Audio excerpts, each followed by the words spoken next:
Juntos temos energia para irmos cada vez mais longe e fazer do nosso país uma terra cada vez melhor. Sonangol.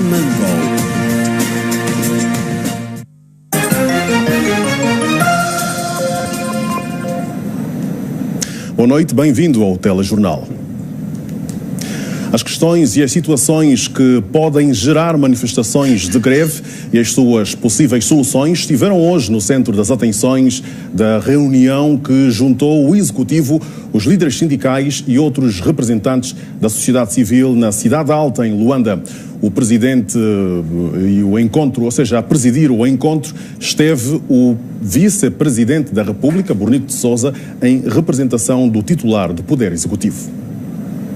Identificar medidas para o tratamento das manifestações de greve e informar os parceiros sociais sobre as ações do Executivo em curso para melhorar a vida da população foi um dos assuntos em cima da mesa. Bornito de Sousa, ministros de Estado, ministros e secretários de Estado auscultaram as preocupações dos sindicalistas de diversos órgãos no sentido de se colmatar as intenções de greve. Foi um encontro frutífero na medida em que todos os sindicalistas puderam apresentar o seu ponto de vista em relação àquilo que tem sido as reivindicações dos parceiros sociais do próprio Estado. A ministra diz que tomou boa nota das preocupações do seu pelouro. Havia o problema do estatuto da carreira dos vários profissionais de saúde, nomeadamente a carreira de enfermagem, carreira médica, apoio hospitalar e técnicos de diagnóstico.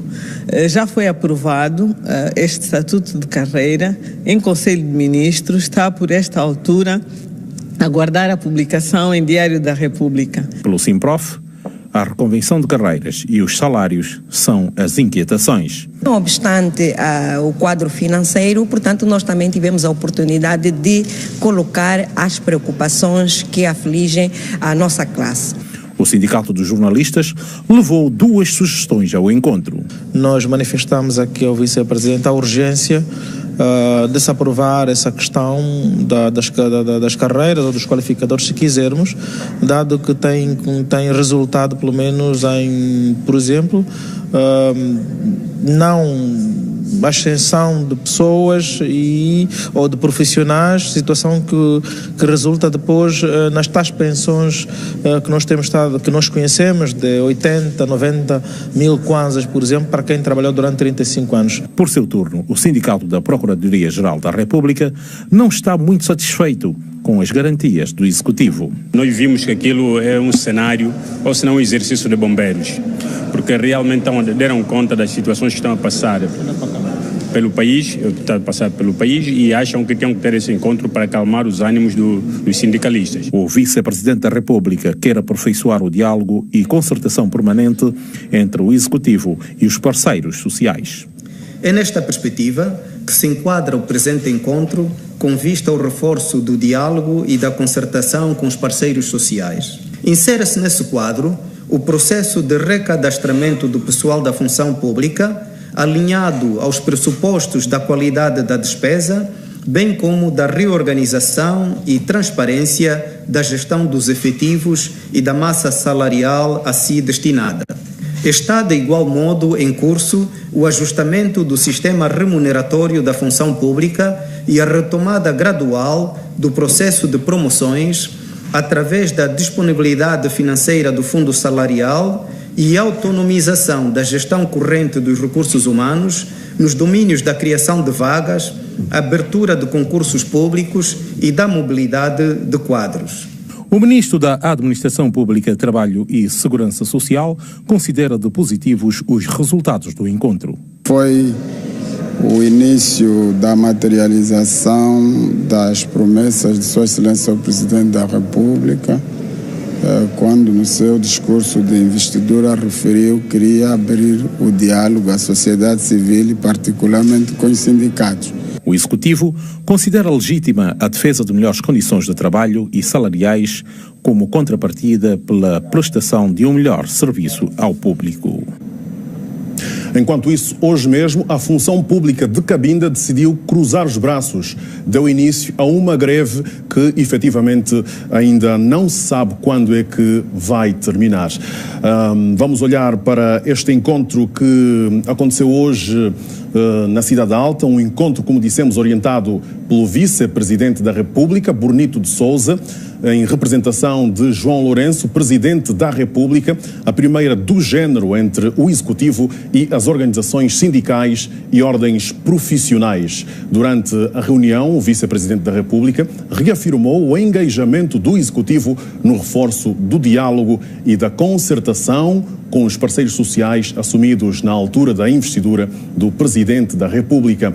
Por outro lado, o Vice-Presidente da República manifestou o desejo de contar com os parceiros sociais para o êxito das medidas que vêm sendo tomadas pelo Executivo, tendo em vista a poupança e melhor alocação dos recursos até então pagos indevidamente e a redução ou eliminação do incumprimento da legislação ligada à gestão e processamento de salários. Num comunicado, refere-se que entre as medidas cujos resultados beneficiarão os trabalhadores angolanos, as famílias, as instituições e as empresas, constam o processo de cadastramento ou recadastramento do pessoal da função pública alinhado aos pressupostos da qualidade, despesa e a reorganização e transparência da gestão dos efetivos e da massa salarial a si destinada. Consta ainda do comunicado que os participantes acolheram com satisfação a informação que dá conta da proposta do Executivo para atualização ou atualizar os diversos diplomas legais relativos às relações jurídico-laborais para conformar a Constituição da República de Angola em vigor e tomar medidas no sentido de se valorizar mais as remunerações das funções técnicas e profissionalizantes, sobretudo as não universitárias. Vamos agora olhar para esta nota que nos dá conta de uma greve da função pública em Cabinda. Os funcionários públicos decidiram parar de trabalhar. A paralisação abrange todos os setores da função pública em Cabinda. Convocada pela USCA, União dos Sindicatos de Cabinda, a greve é de tempo indeterminado e começou a vigorar desde as primeiras horas de trabalho desta terça-feira, 24 de julho. A ronda feita pela TPA nas escolas deu para captar imagens de salas de aula vazias, professores e alunos aglomerados de frente às instituições de ensino e de braços cruzados. Em solidariedade aos colegas que estão naquela situação de há mais de 3, 4, por aí, quase 5 meses sem salários, é verdade que de início começaram a acontecer alguns contactos, algum diálogo, mas que a dada altura os resultados não refletiram na vida deste e outros que estão a passar pela mesma situação. Nós, os professores, também ficamos com a planificação devidamente alterada. Na Escola de Formação de Professores e vários colégios, os alunos lamentam, porque a greve apenas prejudica o ritmo normal das aulas e o seu rendimento escolar. Essa greve só poderá trazer prejuízos, porque uma vez que deve-se cumprir o currículo do ano e não vamos conseguir atingir até a meta. Na quinta-feira nós temos uma avaliação de matemática, não vamos fazer. Como é que ficam as nossas notas? Que resolvam este problema rapidamente. Senão nós, alunos, que saímos prejudicados. Eu deixo um apelo, de uma vez que a maior parte já está a ser enquadrado, então a pequena parte que falta, eu deixo este apelo de que, para que os professores vejam nessa parte, porque não estamos a ser automaticamente prejudicados. Essa greve para nós é bem-vinda, porque neste momento não é fácil estarmos há 4 meses sem salário. No setor da saúde, o cenário da greve foi completamente diferente. No principal hospital da província e na maternidade geral, os serviços de emergência e outros vitais funcionaram normalmente, com exceção das consultas externas. O bloco operatório está a funcionar, o banco obstétrico está a funcionar, a esterilização está a funcionar, o laboratório está a funcionar, praticamente quase todos os serviços estão a funcionar. E estamos aqui a trabalhar, a salvar vidas. Com o propósito de negociar e parar a greve, o governo reuniu com a direção da USCA. O secretário de Estado da Educação para o Ensino Pré-Escolar e Geral orientou a sessão. O entendimento é que o sindicato, como decretou a greve ouvindo as bases, para suspender a greve também terá que ouvir as bases. Portanto, quero dizer que ainda hoje haverá uma reunião entre os sindicalistas e o governo da província que vai, portanto, imprimir as folhas de salário deste mês. Juntos vão identificar quais são os novos nomes ativados e aqueles que ainda não estão ativados. de maneira que o processo vai fluir normalmente e vamos ter, portanto, o levantamento da greve. Joaquim Cabral lembrou que o Executivo não vai ter mãos a medir quanto aos funcionários até o momento considerados como fantasmas, com dupla efetividade e outras irregularidades. Nós, nesse momento, estamos a ativar aqueles que estão a comprovar com documentos. Os que mentiram vão ser apanhados. Do lado dos sindicalistas, a greve pode ser levantada a qualquer momento se forem cumpridas as conclusões saídas do encontro. Com este encontro criamos balizas para que nos próximos dias possamos de facto desconvocar a greve tão logo tenhamos os dados que nós aguardamos a partir do Ministério das Finanças, e quero acreditar que até amanhã teremos esses dados. De recordar que a greve na função pública em Cabinda tem como principal reivindicação a inserção dos trabalhadores desativados há 4 meses do sistema de pagamento salarial do Ministério das Finanças por várias irregularidades administrativas constatadas no cadastramento feito em 2015. Para análise desta problemática, as greves, tenho comigo o jurista e analista Esteves Hilário para falarmos um pouco sobre este assunto. Bem-vindo, boa noite. Obrigado. Tem-se registrado um certo número crescente de greves, já aconteceu no setor da saúde, enfermeiros em Luanda, aconteceu no setor da educação, aconteceu também na justiça. Na sua ótica, o que é que se está a passar? É uma questão de degradação contínua das condições salariais ou laborais dos trabalhadores, ou efetivamente há outro fenómeno por detrás disso? Bom, eu acredito que haja efetivamente um outro fenómeno, e esse fenómeno chama-se liberdade. Nós estamos a viver, a experimentar um país mais livre do que era há 1 ano e meio atrás. Portanto, é natural que as pessoas tenham mais apetência para fazer greve. Note que todos os cadernos reivindicativos que despoletaram em greves neste ano são cadernos reivindicativos de 2012 e alguns até 2010. Portanto, aí a pergunta que nós faríamos é por que não houve greves nesse período. Portanto, o fenómeno é muito simples. Há um incremento do sentimento de liberdade por parte do cidadão e os direitos sociais são reivindicados em ambientes de liberdade. Portanto, não creio que haja uma significativa degradação da vida do cidadão que justifique o número de greves que nós estamos a viver. É verdade que há. Efetivamente, o país vive em crise econômica e financeira, naturalmente há uma degradação do poder de compra das famílias. Entretanto, isso só e por si não justifica o número de greves que nós estamos a experimentar. Na minha ótica, o que justifica o número de greves que estamos a experimentar é exatamente a questão da liberdade. Estamos a experimentar um momento de maior liberdade e as pessoas estão a fazer uso dessa liberdade para reivindicar os seus direitos sociais. Que comentários se oferece a fazer a esta iniciativa do Executivo ao mobilizar um encontro para dialogar com os sindicatos e outros stakeholders? Estamos a falar dos outros grupos de pressão. Na sua ótica, que alcance tem essa iniciativa? Bom, eu diria que ela peca simplesmente por tardia. O governo está a caminho de 1 ano e a concertação social vem tarde.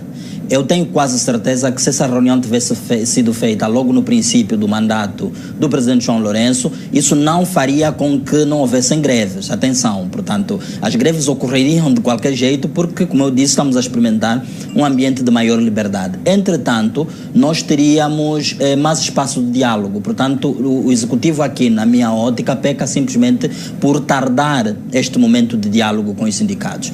E não só com os sindicatos, é preciso ouvir as forças que fazem mover o país, é preciso ouvir as organizações patronais, não é? Portanto, nós ouvimos todos os dias queixas dos empresários, uns que reclamam do sistema tributário nacional, outros que reclamam da escassez de divisas, da escassez de infraestruturas, enfim, há um conjunto de problemas que dificultam a boa atividade das empresas e, com isso, também a boa atividade dos trabalhadores. Portanto, eu acho que o facto de hoje o governo ter chamado os sindicatos é um facto louvável.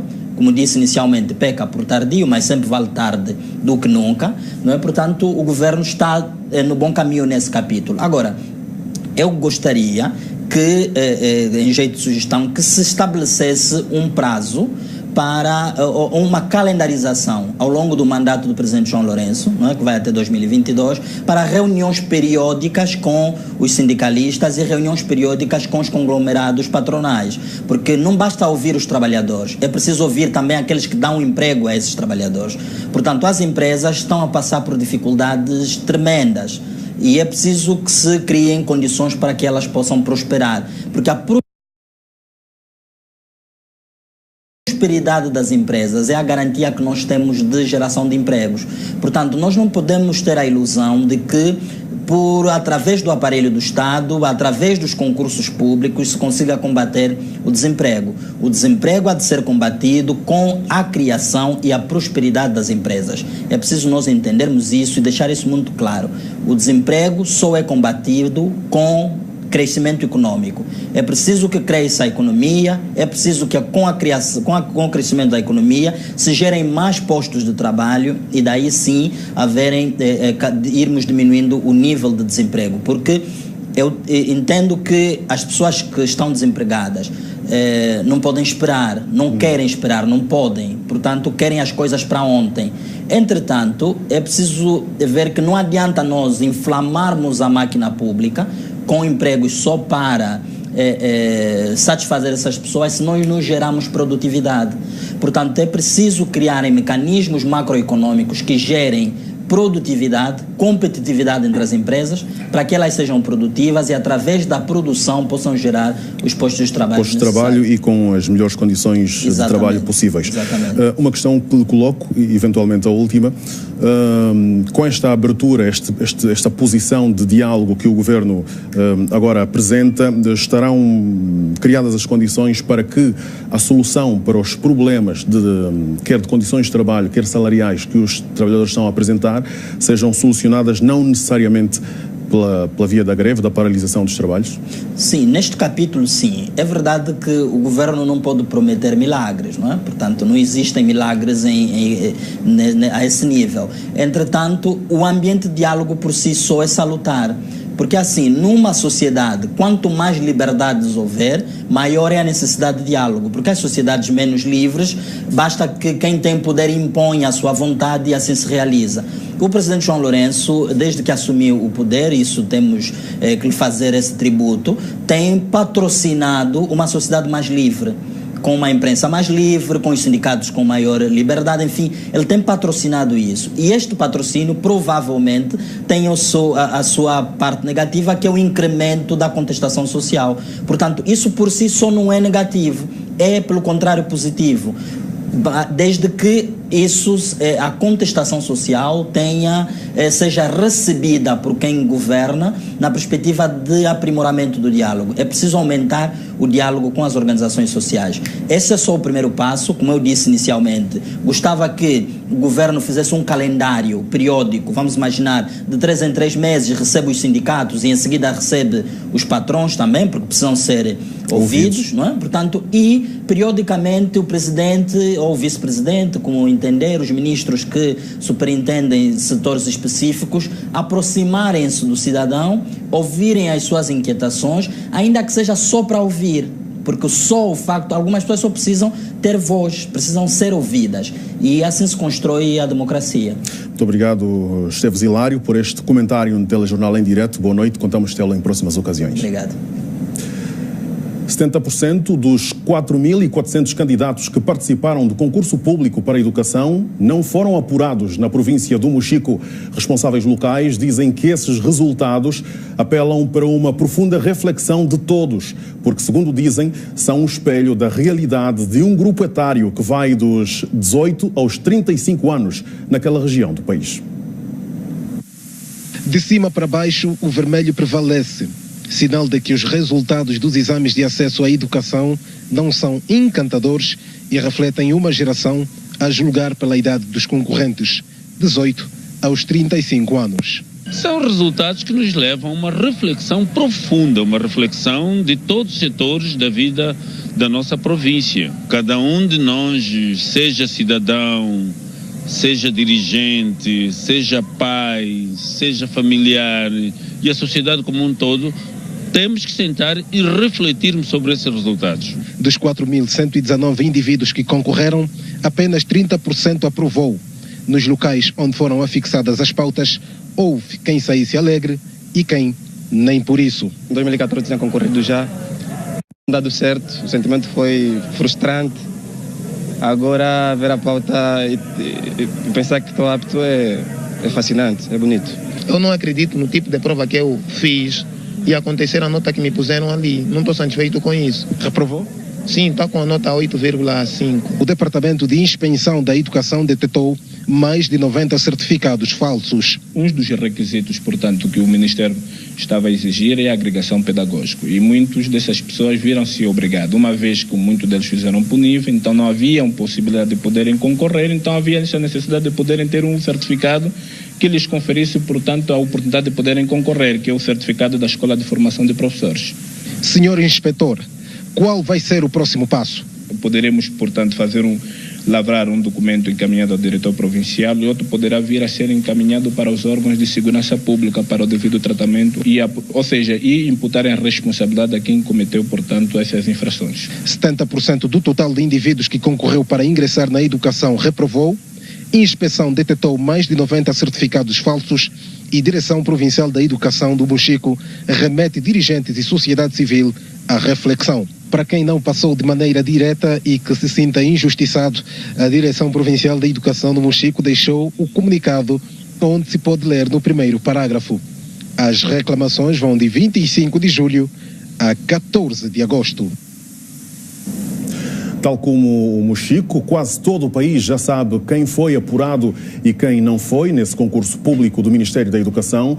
Os resultados ainda não são definitivos. Houve candidatos que apresentaram documentos comprovadamente falsos. Em Luanda foram apurados 2.650 candidatos, 220 dos quais com necessidades especiais. Os locais de publicação de resultados na capital não foi diferente dos outros nas outras províncias. 2.430 candidatos ficaram apurados para exercer a atividade docente em Luanda. 816 cobrem o ensino primário, 804 e 810 no primeiro e segundo ciclo, respectivamente. As restantes vagas são reservadas às pessoas com necessidades especiais. Estes casos especiais estão também referidos por lei, Decreto Executivo número 137, que obriga a que os candidatos deficientes, os desmobilizados das Forças Armadas, possam ter uma cota de 4% para a sua admissão, desde que reúnam os requisitos estabelecidos para a sua admissão também. Porque tínhamos 2.650 vagas a cobrir para 22 mil candidatos. O resultado destes exames deu-nos a possibilidade de apurar os candidatos que estávamos à procura, ou seja, os 2.650 candidatos. As listas já estão afixadas nas escolas onde os candidatos fizeram os exames. Por isso, alguns já sabem qual foi o seu desempenho. Graças a Deus fui apurado e sinto-me feliz, apesar que não tinha não tinha pensado que poderia passar, não é, nesse concurso cá no município de Luanda, pelo facto do número de vagas ser um tanto pouca, não é? Não é fácil concorrer logo em Luanda, onde o fluxo é maior. Espero que todos nós contribuímos então para aquilo que a gente mais espera, que é a qualidade do processo de ensino-aprendizagem. Estes são resultados provisórios, visto que decorre ainda um processo de apuração da autenticidade dos diplomas dos candidatos. E em caso de existirem documentos falsificados, estes serão substituídos. As reclamações terão início no dia 25 de julho e vão estender-se até o dia 14 de setembro. É verdade, o Diretor Nacional de Formação de Quadros do Ministério da Educação, Isaac Paz, em entrevista ao Jornal da Tarde, na TPA, recordou que o processo não acaba com a fixação dos resultados do concurso público, pois ainda há espaço para reclamações e avaliação dos documentos dos candidatos apurados. Nós temos uma prova classificatória, não é exame de aptidão. Uma prova classificatória, nós temos da maior nota até a nota que cobrir o número de vagas disponíveis. Isso faz com que, independentemente dessa nota ser negativa, na escala de 0 a 20, esse candidato pode ser admitido. Não é uma questão de apto ou não apto. Claro que nós agora estamos a usar o termo apurado, porque é uma fase. Esse candidato está apurado para a fase subsequente, mas o processo não termina aqui. É claro que o aparecimento de negativas e alguns casos abaixo de 5 valores por uma prova para candidatos e professores suscita sempre uma atenção e uma chamada de atenção sobre a própria performance do sistema, porque esses candidatos, a maior parte deles, pelos requisitos, alguns, principalmente o ensino primário, são produtos do próprio Ministério da Educação, e nós estamos conscientes disso, e uma das lições que nós estamos a tirar também desse processo, a qualidade do formando que nós lançamos para o mercado de trabalho. O próximo passo, que vai durar 7 dias, temos duas intervenções. A primeira é do próprio candidato, em que vai analisar a sua prova e recorrer caso não se sinta satisfeito. O segundo, nós temos, cada uma das províncias temos um acompanhante nacional, que é um diretor nacional que faz o trabalho de assistência técnica e supervisão, e também a própria equipe de inspeção do Ministério. Então, nessa fase, para além das reclamações dos estudantes, a equipe de inspeção e supervisão vai para o terreno e verificar a conformidade dos resultados. Isto é, se um candidato aparece na prova com 16 valores, então a prova desse candidato é reverificada para se certificar que aquele 16 corresponde de facto ao 16 em função da matriz definida para esta prova. Então é esse trabalho que vai acontecer nos próximos 7 dias. O Hospital do Dande vai realizar cirurgias para corrigir sequelas pós-parto. É para ver mais à frente no Telejornal. Por ora, na província do Kwanza Norte, há um complexo avícola abandonado há mais de 5 anos.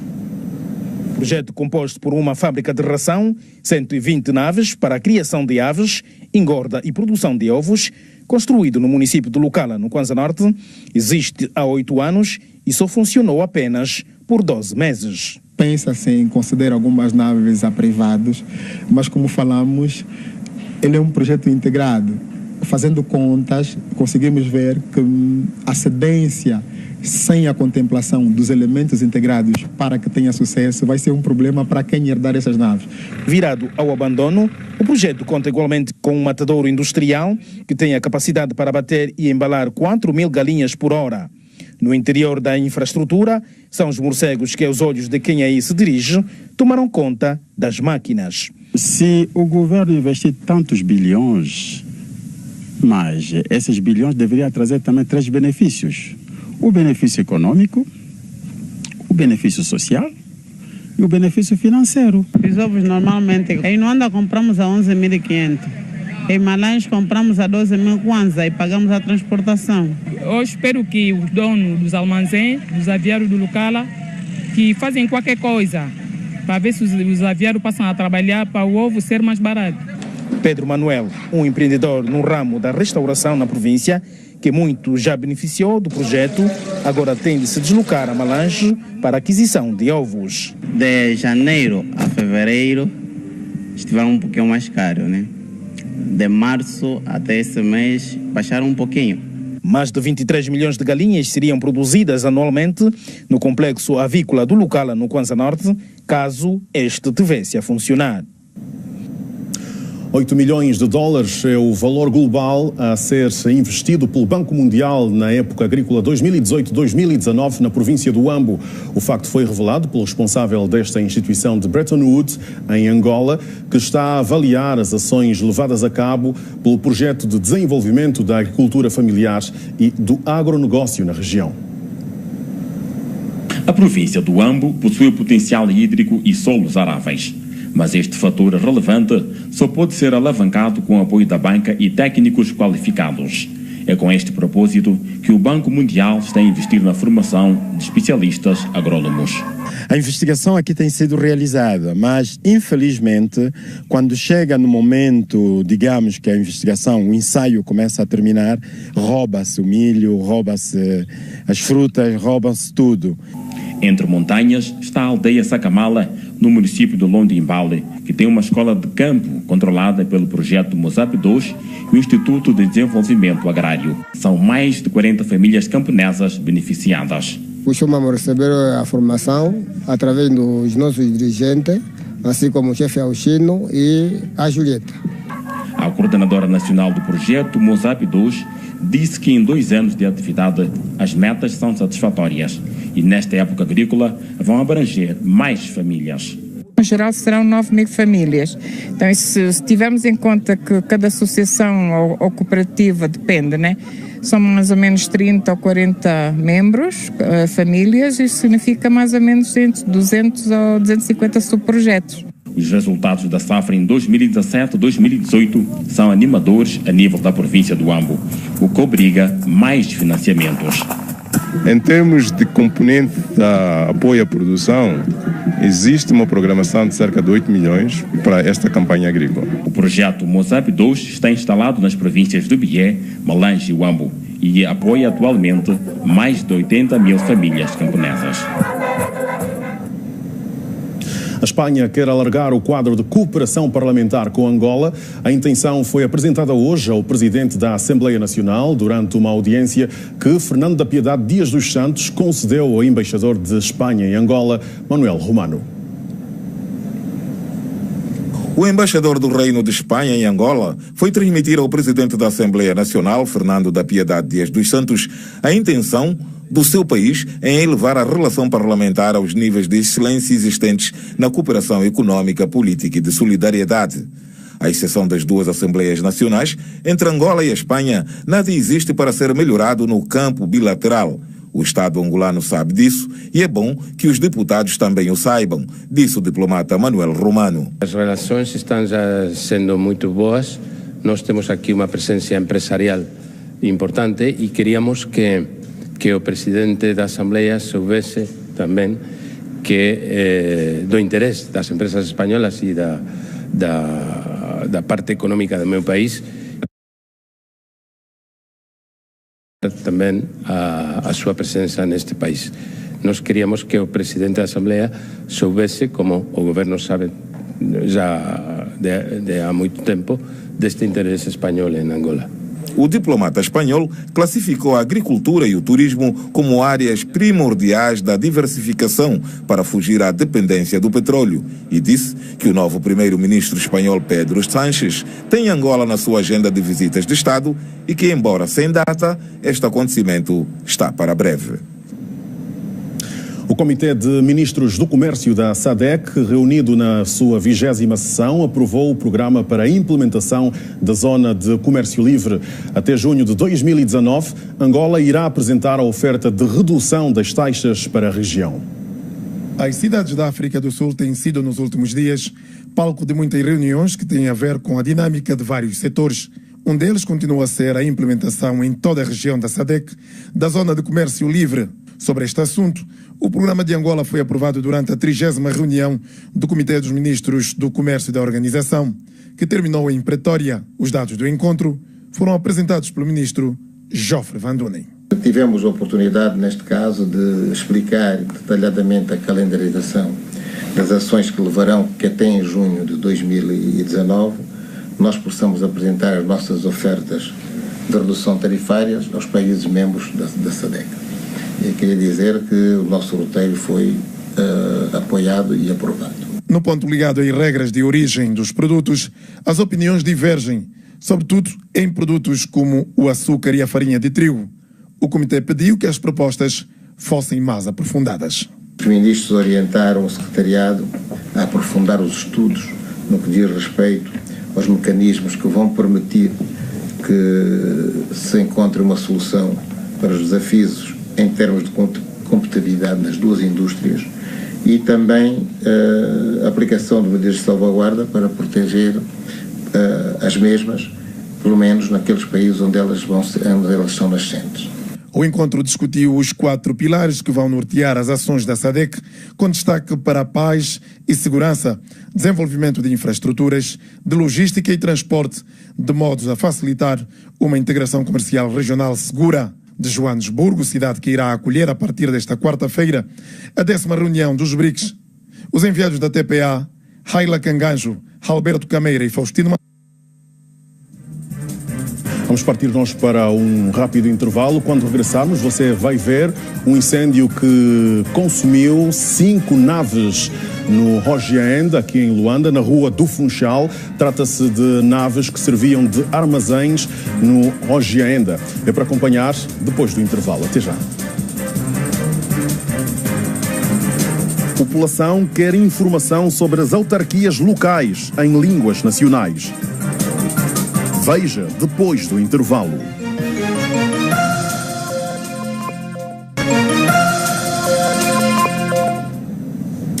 Bem-vindo ao Telejornal. Estão de volta as notícias ao seu convívio. Mais de 5 naves foram consumidas pelas chamas na rua do Funchal, no Rogiaenda. Pelo menos 4 casas ficaram afetadas pelo incêndio. No local está a jornalista Juliana Jorge, que nos traz mais informação. Juliana, qual é o ponto de situação? Este incêndio já foi extinto? Rua de Funchal, 16 horas de terça-feira. Fogo e fumo despertavam a atenção de vendedores e moradores do município de Kazenga. Naves de vendas de eletrodomésticos, calçado e roupa queimavam aos olhos de todos. Alguns ainda tentavam salvar algumas mercadorias. Olha, nós estávamos sentados aí fora. De repente vimos o armazém a pegar fogo. Então entramos em pânico e saímos para ver o que se passava. E posto lá fora, encontramos que o armazém estava a ser queimado. Então entramos em casa e tiramos alguns pertences. Parte do material aqui vendido facilitava a propagação do fogo. Plásticos, roupa e calçado contribuíam para o aumento das chamas. Não há registro de vítimas mortais, mas os prejuízos estão por avaliar. Presume-se que um curto-circuito esteja na origem do incêndio. Cimentos dentro desse armazém já é acusação constante. Esses incêndios aqui estão a partir, já está há 10 anos sempre a queimar esse armazém. Nós ficamos sem entender como povos dessa área. Outros dizem corto-circuito, mas sempre corto-circuito. Nós como povo já não estamos a acreditar que é corto-circuito. O Corpo Nacional de Bombeiros foi prontamente acionado, meios e homens ao trabalho para a extinção do incêndio que, aos poucos, chegava também às outras naves. O Nilo antigamente era a fábrica da ração e sempre queima, mas as empresas industriais, essas empresas todas que estão aqui industrial, dizem que tiveram funcionário aqui nunca queimaram, só eles é que queimam. O povo daqui já não está a acreditar. Quem não acreditava mesmo eram os chineses e guineenses que viam suas mercadorias queimar aos poucos. Só depois da extinção do incêndio é que se saberá ao certo quantas naves e residências foram afetadas pelas chamas. Não tivemos o contacto com a Juliana Jorge, que está neste momento na zona do sinistro, efetivamente para nos dar os detalhes de às quantas anda este incêndio, porque até à altura em que o João Lopes esteve no terreno, ainda o incêndio estava efetivamente a lavrar. Justino Chipango é considerado o segundo homem da extinta seita Luz do Mundo. Foi condenado a 18 anos de prisão maior pelo Tribunal Provincial do Ambo, depois de estar 2 anos foragido. Chipango responde por 9 crimes de homicídio voluntário consumados e 1 crime de homicídio voluntário qualificado frustrado. Terminou o julgamento de Justino Chipango, de 33 anos, membro da extinta seita religiosa adventista do 7º dia, à Luz do Mundo. Segundo o Ministério Público, o secretário da seita participou voluntariamente do bárbaro ato que resultou na morte de 9 efetivos da Polícia Nacional no Ambo, em 2015. Por cada um dos 9 crimes de homicídio qualificado, na pena de 22 anos de prisão maior por cada crime. A linha B, pelo crime de homicídio qualificado na forma frustrada, na pena de 18 anos de prisão maior. A linha C, feito o cúmulo jurídico, vai o réu condenado na pena única de 24 anos de prisão maior. Durante as contestações, a defesa pediu ao tribunal para que o réu fosse julgado, tendo em conta a lei da amnistia, e o tribunal teve em consideração tal pedido. Em função do perdão das penas consagrado no artigo 2º da Lei de Amnistia, Lei número 11/16 de 12 de agosto, vai o réu condenado na pena de 18 anos de prisão maior, 50.000 kwanzas de taxa de justiça e 5.000 kwanzas de emolumentos ao defensor oficioso. A linha D, finalmente, vai o réu condenado num pagamento de 2 milhões de kwanzas, correspondendo à sua quota parte na responsabilidade civil solidária com os demais coautores dos factos que deram causa, equivalente a 200.000 kwanzas para cada um dos familiares das vítimas. Relativamente à segunda parte do nosso pedido, que ele fosse julgado com base à lei da amnistia, isso foi cumprido e pensamos nós que parcialmente estamos satisfeitos. É assim condenado o segundo homem da extinta seita adventista à Luz do Mundo a 18 anos de prisão maior.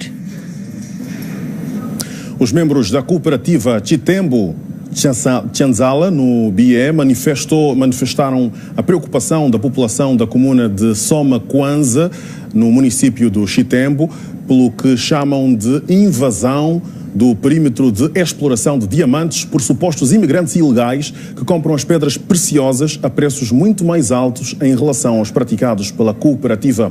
O governador do BIE, Boa Vida Neto, defendeu na zona do Lupuepué uma atitude integradora por parte da cooperativa para que seja pago um preço justo pelos diamantes. Foram mais de 5 horas de viagem percorridas em mais de 200 quilómetros do Cuito, a localidade do Lupuepué, comuna do Soma Kwanza, para visitar a cooperativa diamantífera Chitembo Chalaza.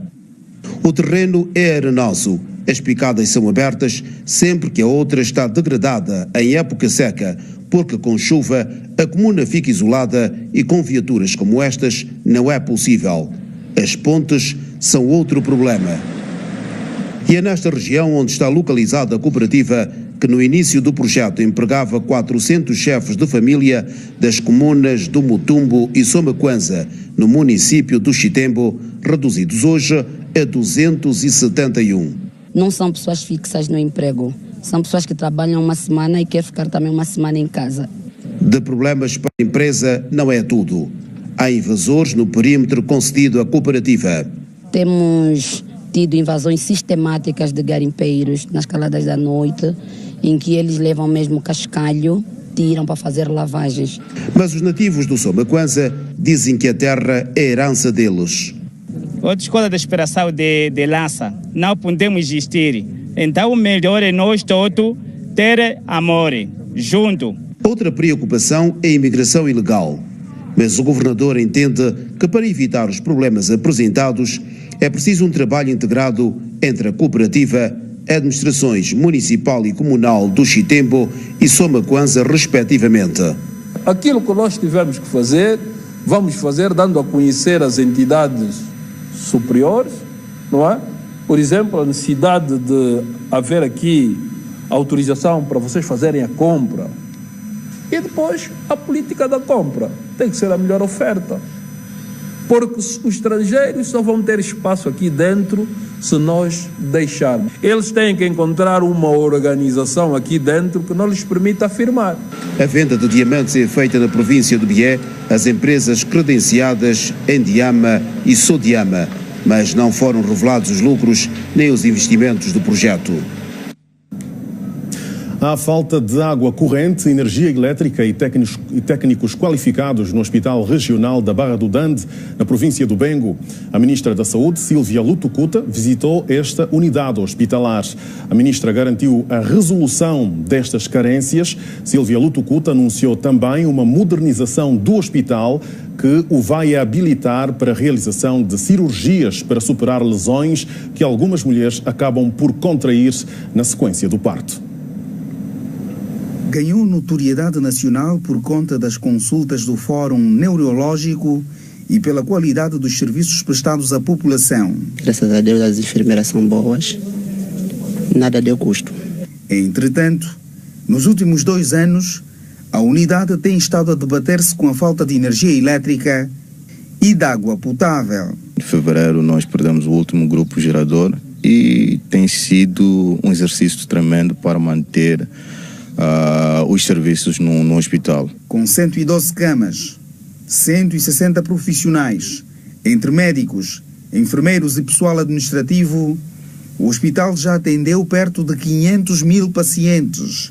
Mas, de acordo com o seu diretor, a unidade foi projetada para contar com os préstimos de 400 profissionais. O que nós temos na realidade atual são 164 trabalhadores. A ministra Sílvia Lutucuta visitou o Hospital Regional da Barra do Dande e garantiu a resolução destes problemas. Há um projeto que está em curso para dar solução ao problema da água até agosto e também haverá solução até antes de novembro para o problema da energia elétrica. A subestação elétrica que deverá trazer energia da rede ao hospital está concluída.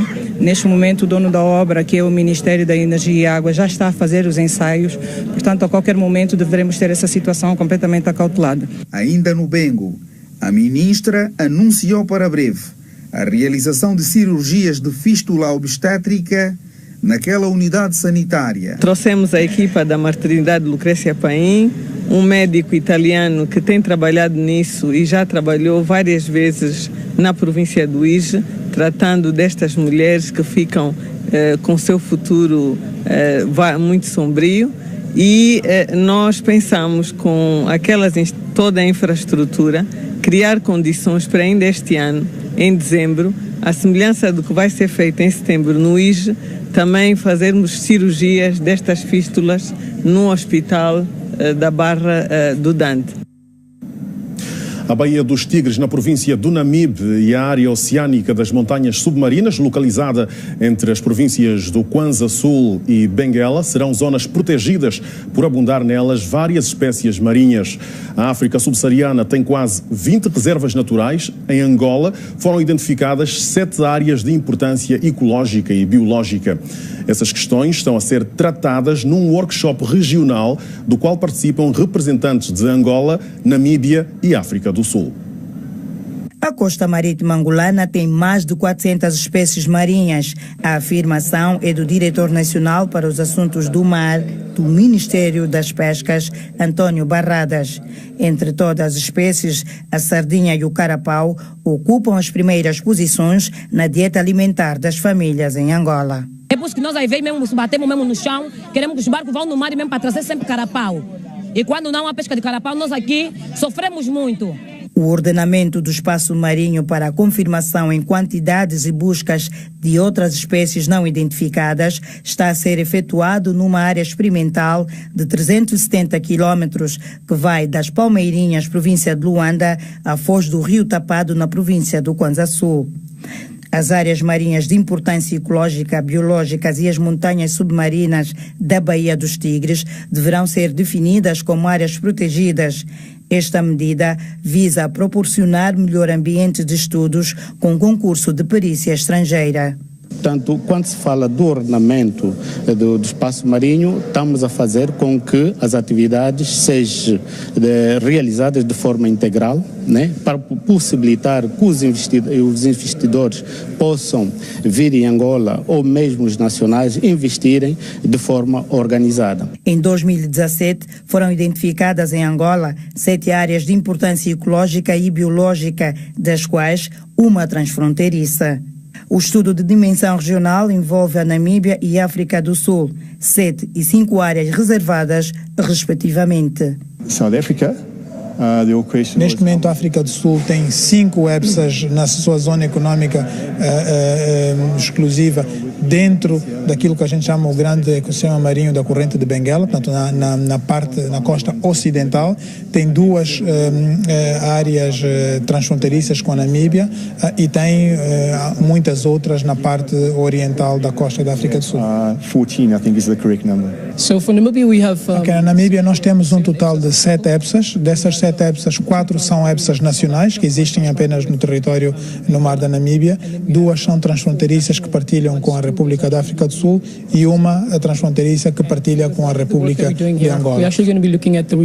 Essas áreas propostas temos aqui os consultores internacionais que estão ligados à Convenção da Biodiversidade. Nós vamos analisar durante esses 3 dias, ver se está em conformidade com os critérios, porque são rigorosos. E se estiverem dentro da conformidade com aquilo que está estabelecido pelos critérios, então vai-se reelaborar um documento que vai ser submetido, portanto, à Convenção da Biodiversidade.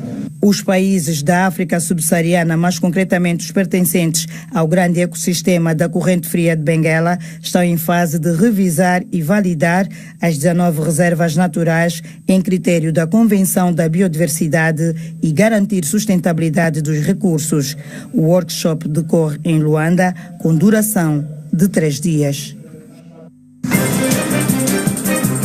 51 senadores e deputados abandonam um partido no poder na Nigéria. Veja depois do intervalo.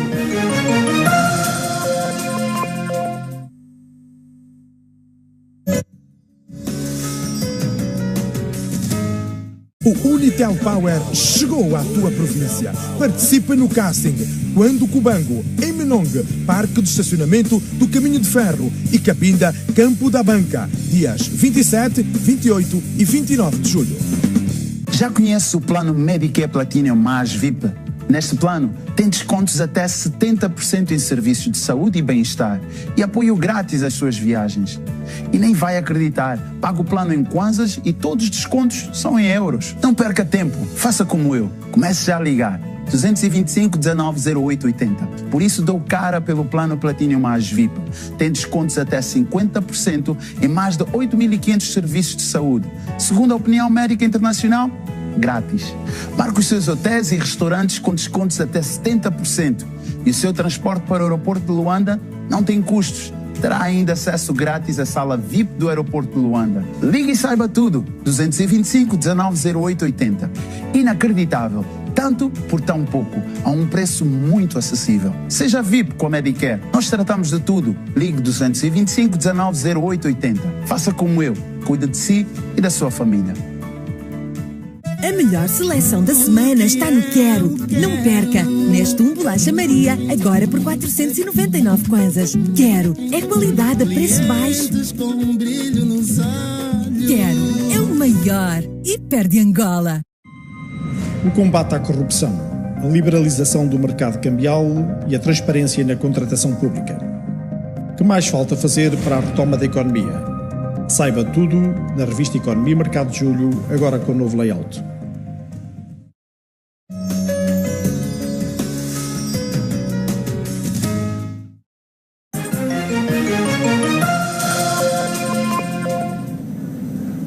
Estão de volta as notícias no telejornal. O pacote legislativo das eleições autárquicas previstas para o ano de 2020 foi apresentado aos munícipes do Distrito Urbano da cidade universitária, aqui em Luanda. Os participantes do encontro ficaram a saber que a transferência de competências para as autarquias locais não vai ser absoluta no que diz respeito à saúde e à educação. Durante o encontro de auscultação, os munícipes alertaram para a necessidade de alargar o debate do pacote legislativo para a consulta em línguas nacionais.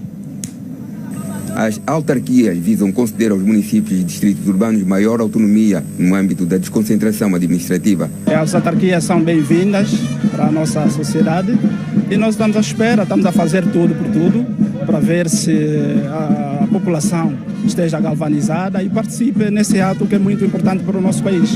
A autonomia financeira e a transferência de competências para as autarquias estiveram no centro do encontro de auscultação sobre o pacote legislativo das autarquias previstas para o ano 2020, promovido pela administração do Distrito Urbano da Cidade Universitária em parceria com a Movangola. Segundo Felizardo dos Santos, do Ministério da Administração do Território e Reforma do Estado, nem tudo vai ser transferido para as autarquias. É o caso da saúde e da educação. No caso da educação, a proposta de lei diz que a construção, apetechamento e até a gestão de infraestruturas escolares do ensino pré-escolar e primário ficasse sob responsabilidade das autarquias locais. É uma proposta e estamos a receber contribuições dos setores sociais e operadores em relação à questão da educação e dos próprios cidadãos também, né? Esta consulta pública também tem que descer até em línguas nacionais, porque há pessoas do nosso distrito que não entendem a linguagem técnica que foi aqui emprega em alguns aspectos. As jornadas sobre as autarquias que estão a ser promovidas pela Movangola vão estender-se às outras localidades. Tendo em conta o plano de ação que a direção central desta organização revisou e aprovou, para então, em curto espaço de tempo, levarmos a mensagem de sensibilização e mobilização às populações sobre o processo da autarquia local que o nosso país, em 2020, vai viver. José Gonçalves Martins Patrício torna-se a partir de hoje no segundo embaixador extraordinário e plenipotenciário da República de Angola acreditado na República da Turquia. A cerimónia de acreditação pelo presidente da República da Turquia, Recep Tayyip Erdogan, decorreu hoje no Palácio Presidencial e contou com a presença de diplomatas turcos e de membros do Corpo Diplomático de Angola na Turquia. O embaixador José Patrício foi nomeado a 6 de março de 2017 pelo presidente de 2018, pelo presidente da República, João Lourenço. José Patrício já exerceu funções diplomáticas como embaixador de Angola na Organização dos Estados Americanos, em Washington, foi o primeiro embaixador de Angola nos Estados Unidos da América, foi embaixador de Angola em Portugal e Cabo Verde, embaixador de Angola junto da CPLP em Lisboa e nas Nações Unidas em Nova Iorque. O reforço das relações bilaterais nos domínios da agricultura, turismo, ensino superior e indústria têxtil tem estado no centro das conversações entre interlocutores angolanos e turcos nos mais diversos níveis. Vamos agora olhar para outras notas da atualidade internacional, a começar pela Nigéria, onde os deputados e senadores daquele país, sobretudo do partido no poder, estão a abandonar as fileiras da sua organização. O clima político na Nigéria agitou-se esta terça-feira, depois dos 15 senadores terem deixado pela manhã o partido no poder para aderirem ao principal partido da oposição. À tarde foi a vez de 36 deputados tomarem a mesma decisão e levando para 51 os membros que viraram costas ao Congresso de todos os progressistas. As razões desta mudança de cor partidária ainda não são conhecidas, mas o certo é que a decisão deixa o partido do presidente Muhammadu Buhari numa posição desconfortável. A par do cenário político, a situação de insegurança no país também continua preocupante. Na segunda-feira, um ataque suicida a uma mesquita deixou 8 mortos no nordeste do país. Jean-Pierre Bemba, antigo vice-presidente e candidato às eleições presidenciais na República Democrática do Congo, regressa ao país a 1 de agosto, de acordo com um comunicado do seu partido, o Movimento de Libertação Congolês. Bemba foi líder militar e havia sido condenado pelo Tribunal Penal Internacional em Haia, na Holanda, por crimes de guerra e contra a humanidade cometidos pelas suas milícias na República Centro-Africana. Foi absolvido em junho passado e o seu regresso à RDC, 10 anos depois da sua prisão, ocorre em pleno clima eleitoral. Pelo menos 74 mortos e mais de uma centena de feridos, alguns em estado grave, é o balanço mais recente dos incêndios florestais que estão a consumir hectares perto de Atenas, capital da Grécia, desde o início da tarde de segunda-feira. As autoridades temem que este número venha a aumentar. Equipas da Cruz Vermelha encontraram 26 corpos num hotel a 29 quilómetros de Atenas. Os incêndios destruíram dezenas de casas e obrigaram a retirada de muitas pessoas com a ajuda de helicópteros e barcos. Dezenas de pessoas fugiram para o mar e há a imagem da população à procura de refúgio junto à costa. A Coreia do Norte começou a destruir algumas instalações no local onde se acredita que terá realizado testes balísticos, de acordo com imagens captadas por satélite e divulgadas por um site que monitoriza o governo de Pyongyang. Este é dos primeiros passos concretos rumo à desnuclearização prometida durante a cimeira entre Kim Jong-un e Donald Trump, que decorreu na Singapura.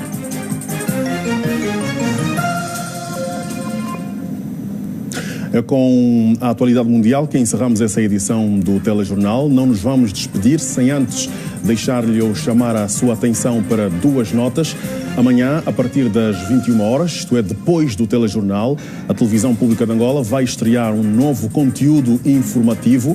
Trata-se do Radar Económico, programa de especialidade que vai olhar e radiografar a vida económica do país. Não se esqueça, daqui a pouco, esta é a segunda nota, daqui a pouco vamos então oferecer-lhe a grande entrevista que vai ser conduzida pela jornalista Fernanda Manuel. Boa noite e passe bem.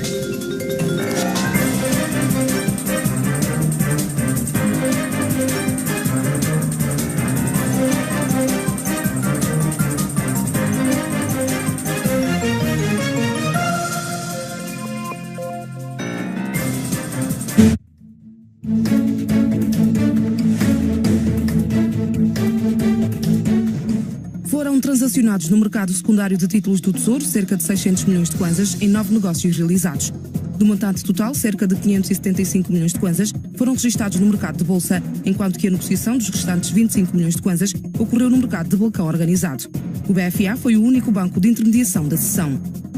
O índice de preços grossistas registrou uma variação mensal no período de maio a junho de 1,36%, o que correspondeu a uma diminuição de 0,06 pontos percentuais face ao período anterior.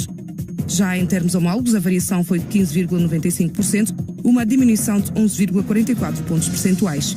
Entre os produtos nacionais, a secção A foi a que registrou o maior aumento nos preços, de 1,60%.